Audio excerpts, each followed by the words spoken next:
அந்த காலத்தில் அரசர்கள் ஒரு கதை படித்து காட்டின என்னுடைய மகனுக்கு சிறுவனாக இருக்கப்போ அரசர்கள் அமைச்சரை கூப்பிட்டு மாதம் மும்மாரி மழை பெய்ததா அப்படின்னு கேட்டாங்கன்னு சொல்லி அவனுக்கு கோவம் வந்துடுச்சு. நாமெல்லாம் கேட்டு கேட்டு பழக்கப்பட்டவங்க, இந்த பசங்கள்லாம் கேட்க மாட்டாங்க. கோவம் வந்துடுச்சு. அந்த அரசனுக்கு என்னம்மா வேலை, வெளியில் எட்டி கூட பார்க்க முடியாதா மழை பெய்யுதான்னு, இதுக்கு ஒரு ஆளா அப்படின்னு கேட்டான். நான் சொன்னேன், ராஜா பெரிய நிலப்பரப்புப்பா, ஒவ்வொரு ஊரில் ஒவ்வொரு சமயம் தான் மழை பெய்யும், அதனால அந்தந்த ஊர் அமைச்சர்கிட்ட கேட்பாருப்பா, சமாளிஃபிகேஷன் தானே, நம்மளாம் மாட்டிக்கிறோமே அப்படின்னு சொல்லியாச்சு. ஆனால் இப்போ என்னன்னா, வருஷத்துக்கு ஒரு மழை பெஞ்சாலே ரொம்ப அபூர்வம். அதுவும் என்ன நம்ம சூழ்நிலையில் இருக்கோம், குளோபல் வார்மிங்கோட காலகட்டத்தில் இருக்கோம்.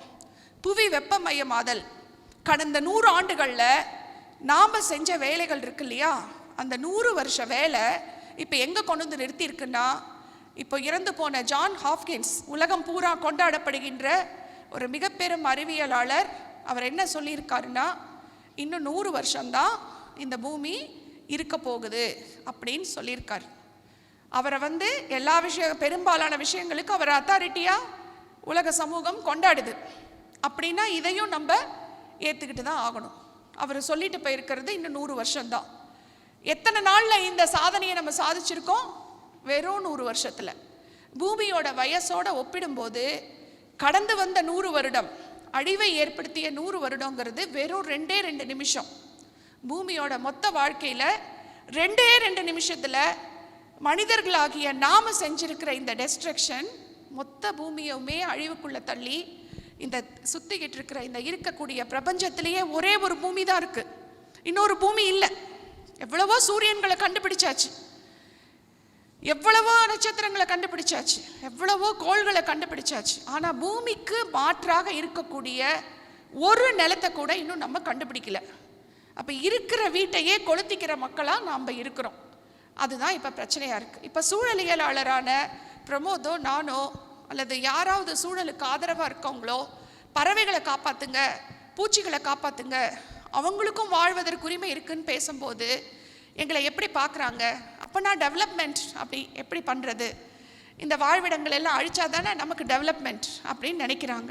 ஒன்றே என்ன புரிஞ்சுக்கணுன்னா, கடைசி விருந்தாளியாக தான் நம்ம இந்த பூமிக்கு வந்திருக்கோம். நம்மளுக்கு முன்னாடியே எல்லாரும் வந்துட்டாங்க.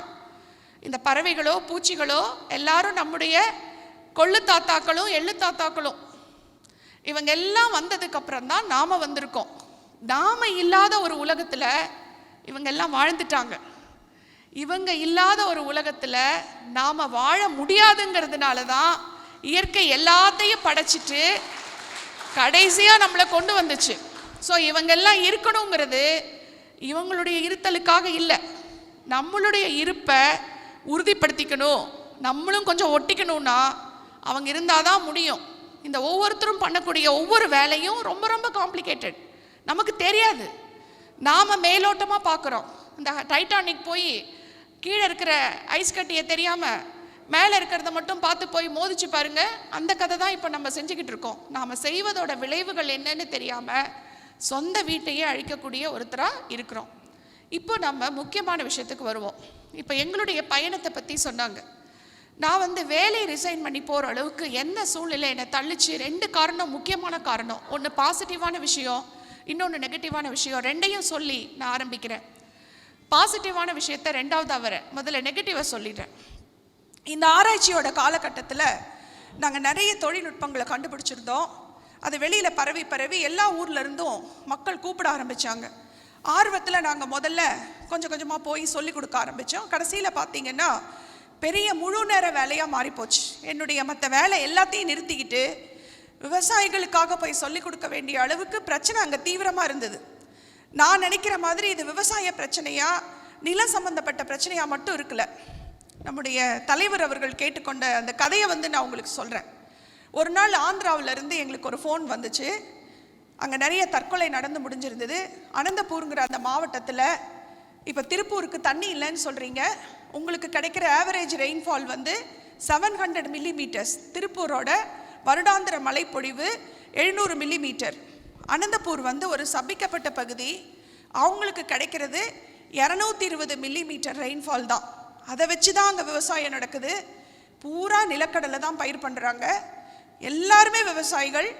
அந்த விவசாயிகள் நான் போன அந்த 2003 இந்த பயணம் போன காலகட்டத்தில் 7000 பேர் தற்கொலை பண்ணியிருந்தாங்க.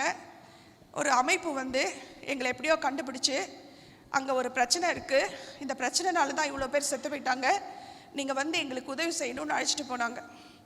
முதல் தடவையாக நான் ஒரு போர்க்களத்தை பார்க்குறேன். விவசாயத்தில் இப்படி உயிரெல்லாம் விடுவாங்க மக்கள்னு எனக்கு தெரியாது. நாம் உங்களை மாதிரி ஒருத்தர், நானும் நகரத்தில் சாப்பிட்டு தூங்கி காலையில் வேலை பார்த்து காரோட பங்களாவோட ஒரு செக்யூர்ட் லைஃப்பில் இருக்கிற ஒருத்தர் வீதி வீதியாக போய் மக்களை பார்த்து என்ன நடக்குதுங்கிறதெல்லாம் தெரியாது. நான் போன அந்த நாளில் கை குழந்தைங்களெல்லாம் போட்டு தீயில போட்டு தற்கொலை பண்ணி செத்து போயிருந்தாங்க. ஒரு ஊரில் நான் போய் பேசிக்கிட்டு இருக்கும்போது எல்லார் முதுகுலையும் தழும்பு இருந்தது. நான் நினச்சிட்டேன் ஏதாவது சாமிக்கு வேண்டி சூடு போட்டுக்குவாங்க போல இருக்குன்னு. அப்புறமா கூப்பிட்டு பொறுமையாக விசாரிக்கும் போது சொன்னாங்க, கடனை கட்ட முடியாமல் ஹைதராபாத் ஹாஸ்பிட்டலில் ஒரு கிட்னியை விற்றுருக்காங்கன்னு. அவ்வளோ பேர் விவசாயிகள் தாங்கவே முடியல, கதறி அழுதுட்டோம். ராத்திரி என்ன பண்ணாங்க, நீங்கள் வந்து நிலத்தை பாருங்கன்னு சொல்லி நைட்டில் கூப்பிட்டு போனாங்க. நைட்டு 12 மணி 1 மணி இருக்கும். நானும் என் கூட கொஞ்சம் நண்பர்களும் வந்திருந்தாங்க. எல்லாருமா நாங்கள் எங்கள் ஜீப் எடுத்துகிட்டு அங்கே போனோம். ஹெட்லைட்ஸ் ஆன் பண்ணால் கடலை செடி முளைச்சி அப்படியே ஒரு 3-4 இலையோடு இருக்குது. சிவப்பு கம்பளி பூச்சின்னு ஒரு பூச்சி, அதுதான் அத்தனை நிறைய விவசாயிகள் தற்கொலை பண்ணதுக்கு காரணமாக இருந்த பூச்சி. அந்த பூச்சியை வந்து கட்டுப்படுத்தவே முடியல. அது வந்து கட்டுப்படுத்த முடியாமல் போய் விவசாயிக்கு பெரிய சேதத்தை ஏற்படுத்துது. இலைய பூரா தின்னுடுது. அப்புறம் எப்போ மழை வரும்னா அடுத்த வருஷம்தான். அந்த ஈரம் காயறதுக்குள்ளே விதைச்சாகணும் கடலையை. 220 மில்லிமீட்டர் ரெயின்ஃபாலை வச்சுக்கிட்டு அந்த விவசாயி வாழ்ந்தாகணும்.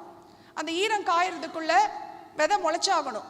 இப்போ வந்து தின்னுடுச்சுன்னா திருப்பி போடுறதுக்கு விதைக்கடலை வாங்குறதுக்கே அவர் ஜமீன்தார்ட்ட போய் கடன் வாங்கணும். வட்டி கொடுக்குறவர்கிட்ட 65% வட்டி, அதுக்கு போய் அவர் வாங்கணும். அதுக்கே காசு கிடையாது. அப்போ இவ்வளவு சோதனையில் அவர் போட்டதை இந்த பூச்சி வந்து திங்குது. மார்க்கெட்டில் இருக்க அவ்வளவு பெஸ்டிசைடும் வாங்கி அடித்தாச்சு, எதுவுமே கேட்க மாட்டேங்குது. அப்போ அவர் என்ன செய்கிறாரு, கவர்மெண்ட்டு இவ்வளோ பேர் தற்கொலை பண்ணிக்கிட்டாங்களேன்னு சொல்லிட்டு 2 லிட்டர் மோனோக்ரோட்டோபாஸ் பாட்டிலை வந்து ஃப்ரீயாக கொடுத்துருக்கு ஒரு விவசாயிக்கும். மோனோக்ரோட்டோபாஸுங்கிறது கடுமையான சிஸ்டமிக் பாய்சன், ரொம்ப கடும் பூச்சிக்கொல்லி. அதை கொடுத்துருக்கு. இந்த விவசாயி அதை அடித்தும் பலன் இல்லை. 6 மில்லி குடிக்கிறாரு அல்லது காதில் ஊற்றிக்கிறாரு, தலைக்கு ஏறிடுமா, உயிர் போயிடுது. கண்ணுக்கு எதுக்கால கொத்து கொத்தா ஜனங்க சாகிறத நான் தடவை பார்த்தேன். தற்கொலைங்கிற பேரில் விவசாயிகள் உயிரை விட்டுட்டு இருந்தாங்க. என்னால் தாங்கவே முடியல. ஒரு விவசாயியோட வாழ்க்கை இவ்வளவு மோசமாக இருக்கும்னு நான் நினச்சி கூட பார்த்தது கிடையாது. பொறுப்பற்றவங்களா அவர் கொடுத்ததெல்லாம் சாப்பிட்டுட்டு இருந்த ஒருத்தராக நான் இருந்தேன். அவருக்காக எதுவுமே நான் திருப்பி செஞ்சுருக்கல. ஆனால் அந்த விவசாயி இப்படிப்பட்டவராக பாதிக்கப்பட்டவராக இருந்தார். அன்றைக்கி நைட்டு ஹெட்லைன்ஸ் ஆன் பண்ணால் ஒரு கார்பெட் போய்கிட்டு இருந்துச்சு. இந்த பக்கமும் நிலக்கடலை, இந்த பக்கமும் நிலக்கடலை, நடுவில் ஒரு வரப்பு. அதுதான் 2 விவசாயியோட வயலை பிரிக்குது. இங்கேருந்து அங்கே லட்சம் பூச்சி ஒன்றா சேர்ந்து போய்கிட்டு இருக்குது. அப்படியே சிவப்பு கம்பளி புழு ஒரு சிவப்பு கார்பெட் நகர்ந்து போகிற மாதிரி போய்கிட்டு இருக்கு. இந்த பக்கம் திரும்பி பார்த்தா குச்சி மட்டும்தான் இருக்குது, ஒரு செடியில் கூட இலை கிடையாது. அவ்வளோத்தையும் சாப்பிட்டு முடிச்சுட்டு இந்த தோட்டத்தை காலி பண்ணுறதுக்காக வந்துக்கிட்டு இருக்கு. இந்த விவசாயி அப்படியே நடுங்குறாரு. அடுத்த சில நிமிஷங்களில் என்ன நடக்க போகுதுன்னா, அவரோட 1 வருஷ வருமானம் போகுது, வாங்கின கடன் போகுது. என்ன பண்ண போகிறாருன்னு தெரியாது, நடுங்கிட்டு இருக்காரு. இப்போ என்ன பண்ணாங்க, அந்த மோனோக்ரோட்டோபாஸ் பாட்டில் கவர்மெண்ட் கொடுத்தாங்கல்ல, அதை கொண்டு வந்திருந்தாங்க. அந்த சீலை ஓப்பன் பண்ணாங்க. ரா சொல்யூஷன், இன்னும் தண்ணி கூட மிக்ஸ் பண்ணல. அதுக்குள்ளே இந்த பூச்சியை பிடிச்சி உள்ளே போட்டாங்க. பூச்சி அப்படியே ஸ்விம்மிங் பண்ணிச்சு, கொஞ்சம் கூட அழட்டிக்கல. 6 மில்லி குடித்த விவசாயி செத்து போயிட்டார். அவ்வளவு ஹைட்டில் இருக்கிற கடுமையான உழைக்கின்ற ஆந்திர விவசாயி தற்கொலை பண்ணி செத்து போகிறாரு. அந்த பாய்சன் அப்படி கொல்லுது அவரை. ஆனால் இந்த பூச்சிக்கு எந்த ரியாக்ஷனும் இல்லை. என் கூட வந்த ஆராய்ச்சியாளர்கள் அந்த பூச்சிகளை பிடிச்சு லேபுக்கு கொண்டு போய் 10 முறை அதை குட்டி போட வச்சு அதுக்கு ஸ்ப்ரே பண்ணி பார்த்தாங்க. பைரித்ராய்டுன்னு சொல்லக்கூடிய இந்த பெஸ்டிசைட்ஸுக்கு அது கொஞ்சம் கூட ரியாக்ட் பண்ணல. அப்போ தான் தெரிஞ்சுது பூச்சிகள் 300 மடங்கு எதிர்ப்பு சக்தியை வளர்த்துக்குச்சு. யார் இவங்களெல்லாம் கொண்டு போய் இதுக்குள்ளே விட்டாங்களோ, இந்த சக்கரவியூகத்துக்குள்ளே விவசாயிகள் மாட்டிக்கிட்டாங்க. வெளியில் வர வழி தெரியல, உயிர் போய்கிட்டு இருக்குது.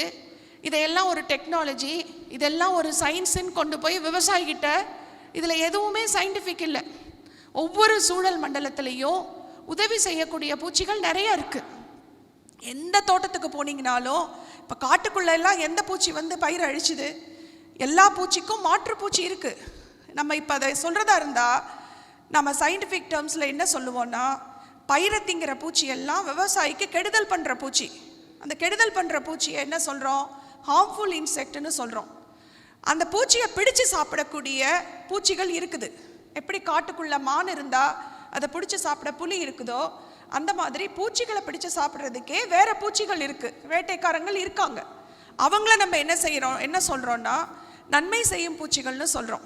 இந்த தீமை செய்யும் பூச்சி, நன்மை செய்யும் பூச்சி எல்லாம் விவசாயிக்கு புரியறது கஷ்டமாக இருந்தது.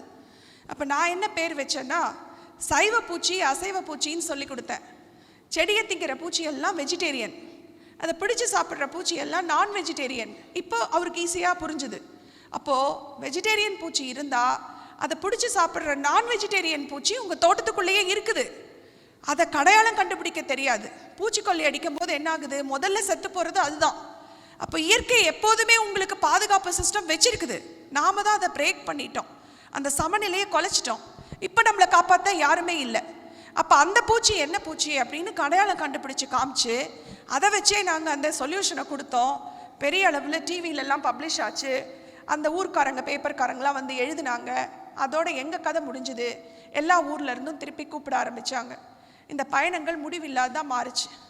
இந்த கட்டத்தில் நான் என்ன முடிவு பண்ணேன்னா, ஒரு நாள் எனக்கு ஒரு கால் வருது, ரொம்ப டிப்ரெஸ்டு கால். ஒரு ஊர்லேருந்து, கர்நாடகாவிலேருந்து, நிறைய தற்கொலை நடந்துட்டுருக்கு, உங்களை பற்றி நாங்கள் கேள்விப்பட்டோம், நீங்கள் வந்து மாற்று என்னன்னு எங்களுக்கு கொஞ்சம் சொல்லிக் கொடுக்கணும், உடனே வாங்கன்னு கூப்பிடுறாங்க. என்னால் லீவ் எடுக்க முடியாது, வேலை பார்த்துட்ருக்கோம், குழந்தை இருக்குது, குடும்பம் இருக்குது. இப்போ ஒரு முடிவு என்ன பண்ணுறதுன்னு தெரியல. நான் அவங்கக்கிட்ட சாதாரணமாக சொல்லி பார்த்தேன், ஒரு வாரம் கழித்து எனக்கு கொஞ்சம் லீவ் கிடைக்கும் வரேன்னு. அங்கேருந்து அவங்க சொன்னாங்க, ஒரு வாரத்துக்குள்ளே இன்னும் பல பேர் செத்து போயிடுவாங்க, எப்படியாவது நீங்கள் உடனே கிளம்பி வாங்கன்னு சொல்கிறாங்க. கண்டிப்பாக போக முடியாது. அதனால் நான் ஒரு சமாதானமாக ஒரு பதிலை சொல்லி ஃபோனை வச்சுட்டேன். தூங்கவே முடியல என்னால். இப்போ என்ன செய்கிறது? எங்ககிட்ட ஒரு பதில் இருக்குது, அவருக்கு தேவையானது, வேண்டியவர் அவர். நான் இப்போது இதை மறுக்கிறதுனால என்ன ஆக போகுதுன்னு யோசித்தேன். இப்போ எல்லாரும் கேட்குற மாதிரி எங்களுக்கு என்ன பொறுப்பு? அரசாங்கங்களுக்கு பொறுப்பு இருக்குது, அதிகாரிகளுக்கு பொறுப்பு இருக்குது. நான் யார்? ஒரு தனிநபர். எனக்கு என்ன பொறுப்பு இருக்குது? தெரியாமல் நான் இந்த ரோட்டில் போயிட்டேன். எனக்கு சில விஷயம் இப்போ தெரியும். இந்த தெரிஞ்ச விஷயத்த நான் என்ன பண்ணலாம்? ஏதோ எனக்கு முடிகிறப்போ கொஞ்சம் பேத்துக்கு சொல்லி கொடுக்கலாம், அல்லது எழுதி வைக்கலாம், டிவியில் பேசலாம், மேடையில் பேசலாம், கைத்தட்டல் வாங்கலாம், இது மாதிரி செய்யலாம். இது ஒரு சாய்ஸ் இருக்குது. இல்லை எல்லாத்தையும் மறந்துட்டு பழைய லைஃப்பை அமைதியாக கண்டினியூ பண்ணிவிட்டு சயின்ஸ் ஃபாரத்தில் சேக்கான்லலாம் போய் எனக்கு பிடிச்ச வேலையை நான் செய்யலாம். இதுதான் சாய்ஸ். ஆனால் இந்த ரெண்டுலேயும் என்ன பிரச்சனைனா, ஒவ்வொரு நாளும் உங்களுக்கு கால் வரும், ஒவ்வொரு நாளும் விவசாயிகள் சாகிறத நீங்கள் படிச்சுக்கிட்டு இருப்பீங்க. எந்த வகையிலையும் நீங்கள் வந்து அதுக்கு பொறுப்பில்லைனாலும் உங்களுக்கு ஒரு ரெஸ்பான்சிபிலிட்டி இருக்குது. உங்களுக்கு ஒரு விஷயம் தெரியும், அந்த விஷயம், அந்த இன்ஃபர்மேஷன் அவருக்கு போய் சேர்ந்துச்சுன்னா ஒரு வாழ்க்கை காப்பாற்றப்படும், ஒரு நிலம் புனரமைக்கப்படும். இந்த தகவல் யாரோடது? உங்களோடது இல்லை, இயற்கையோடது. வாழ்நாள் பூரா நாங்கள் செஞ்ச சில வேலைகள்னால எப்படியோ அந்த தகவல் எங்ககிட்ட வந்து சேர்ந்துருச்சு. இப்போது எங்களுக்கு தெரியுது, நாங்கள் ஒரு கருவி. இந்த கருவியை என்ன பண்ணலாம்? இப்போ ஆஃப் பண்ணி சுவிட்ச் ஆஃப் பண்ணி பேசாமல் வச்சிடலாமா, இல்லை கிளம்பி போகலாமா? கிளம்பி போகிறதுனா என்ன காத்துட்ருக்குன்னே தெரியாது. வீட்டு வாசப்படி இறங்குனது கிடையாது. ஒரு பாதுகாப்பான லைஃப்னு நான் பல தடவை சொன்னேன். காரு பங்களான்னு இருக்கிற ஒரு லைஃபு, மணி அடித்தா சாப்பாடு. அப்போ இந்த வாழ்க்கையை விட்டுட்டு நாங்கள் கிளம்பணும். அங்கே கிளம்பும் போது என்ன இருக்கும் தெரியாது. வீட்டில் இருக்கவங்கள சமாதானப்படுத்தணும். என்னுடைய கணவர்கிட்ட நான் சொன்னேன், இன்றைக்கி ஒரு காலை நான் கட் பண்ணிட்டேன், எனக்கு மனசு ரொம்ப கஷ்டமாக இருக்குது, ஸோ நான் நாளைக்கு போய் வேலையை ரிசைன் பண்ணிடலான் இருக்கேன், நான் கிளம்பி போகிறேன். எந்தெந்த விவசாயியெல்லாம் அழுகிறாங்களோ, நாங்கள் சாகிறோன்னு சொல்கிறாங்களோ, கஷ்டம்னு சொல்கிறாங்களோ, அவங்களுக்கு போய் நாம் இதுக்கு பதிலாக ஆல்டர்னேட்டிவ்ஸ் இருக்குதுன்னு சொல்லி கொடுக்குற ஒரு வேலையை நான் செய்ய போகிறேன்னு. என்னுடைய ஹஸ்பண்ட் தான் டெய்லி இந்த கதையை கேட்டுக்கிட்டு இருந்தவர். இந்த பயணத்தில் 2 வருஷமாக நான் சொல்கிற கதையெல்லாம் கேட்டுக்கிட்டு இருந்த ரொம்ப துர்பாக்கியசாலி அவர் தான். ஸோ அதனால் அவர் என்ன பண்ணார், மறுக்கலை. உன்னுடைய மனசாட்சி அதுதான் செய்யணும்னு தோணுச்சுன்னா தாராளமாக நீ பண்ணுன்னு சொல்லிட்டாரு. அது அவ்வளோ ஈஸியாக அங்கே இருந்துச்சு. ஆனால் என்னுடைய குடும்பம் ஒத்துக்கவே இல்லை, கதறி அழுதாங்க. என்னுடைய அம்மாவும் அப்பாவும், நம்ம நடக்க முடியாதவங்க கஷ்டப்பட்டு நடந்தீங்க, நீங்கள் போய் எல்லாத்தையும் விட்டுட்டு போய் பொது வாழ்க்கையெல்லாம் அவ்வளோ ஆரோக்கியமாக இல்லை. 30 வயசு நான் வேலையை ரிசைன் பண்ணுறேன்னு சொல்கிறப்ப என்னுடைய கணவருக்கு 31 வயசு. ரொம்ப பெரிய போராட்டமாக இருந்தது. நாம் எதுக்காக பொறுப்பேற்றுக்கணும்னு குடும்பம் எல்லாம் கேட்குறாங்க. விவசாயி செத்து போகிறாருன்னா அதுக்கு எத்தனையோ பேருக்கு பொறுப்பு இருக்குது. விவசாயி கடனாளியாக இருக்காருன்னா அதுக்கு நாம் ஏன் பொறுப்பெடுத்துக்கணும்னு தெரியாது, இந்த கேள்விக்கெல்லாம் விடை தெரியாது. நாம் பொறுப்பேற்று தான் ஆகணும். நம்மளால் முடிஞ்ச பொறுப்பை. நாம் உலகத்தையே மாற்றிட போகிறோம்னு சொல்லிட்டு நாங்கள் கிளம்பல. எந்த வாழ்க்கையெல்லாம் நாங்கள் தொடரோமோ அந்த வாழ்க்கை மாற்றப்படும், அவ்வளோதான். அதனால நாங்கள் ஒரு பிடிவாதமாக இருந்தேன். அப்போ என்னுடைய கணவர் தான் எனக்கு உதவி செஞ்சார். தனியாக அனுப்புறது தானே பிரச்சனை, 2 பேருமா சேர்ந்து போகிறோன்னாரு. எல்லாரும் மயக்கம் போட்டு விழுந்தாங்க.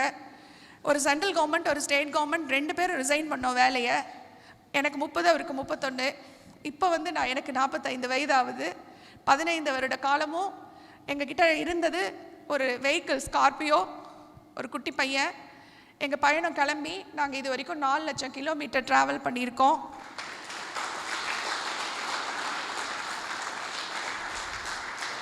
ஒரு 4.5 கோடி மக்களை சந்திச்சிருக்கோம். உலகம் பூரா சேர்ந்து 4.5 கோடி மக்களை சந்திச்சிருக்கோம்.